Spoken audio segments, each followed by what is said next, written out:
এবারে ডক্টরেট উপাধি ও স্বর্ণপদক পেলেন অভিনেত্রী পায়েল। ওপার বাংলার অভিনেত্রী পায়েল মিঠাই সরকার। একাধারে তিনি অভিনেত্রী, মডেল এবং প্রযোজক। আবার সমাজসেবার ক্ষেত্রেও অগ্রণী ভূমিকা পালন করেন। তবে গল্পের বই পড়তে বড্ড ভালোবাসেন তিনি। আর বই পড়ার ঝোঁক থেকেই আবার ডক্টর উপাধিতে ভূষিত হলেন। শুধু তাই নয়, স্বর্ণপদক পেয়েছেন। আসলে বিশ্বের নানা বিষয়ে জানার কৌতূহল রয়েছে অভিনেত্রীর মধ্যে। আর সেই কৌতূহলের কারণে প্রায় 2 বছর থেকে সোশ্যাল সায়েন্স বিষয় নিয়ে গবেষণা করছিলেন। এমনকি গবেষণার কাজে তিনি ঘুরেছিলেন রাজ্যের বিভিন্ন প্রান্তেও।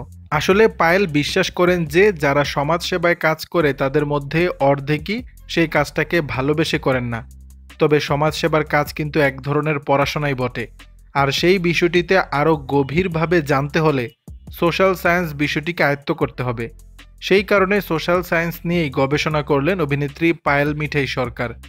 দিল্লির Indira Gandhi international open university থেকে ডক্টরেট উপাধি গ্রহণ করলেন এবং ভারত সরকারের ministry of social justice and empowerment ও দিল্লির কনস্টিটিউশন ক্লাব অফ ইন্ডিয়া থেকে গোল্ড মেডেলিস্ট হলেন বাংলার এই গুণী মেয়ে। দর্শক, বিষয়টি নিয়ে আপনাদের মতামত জানাবেন নিচের কমেন্ট বক্সে।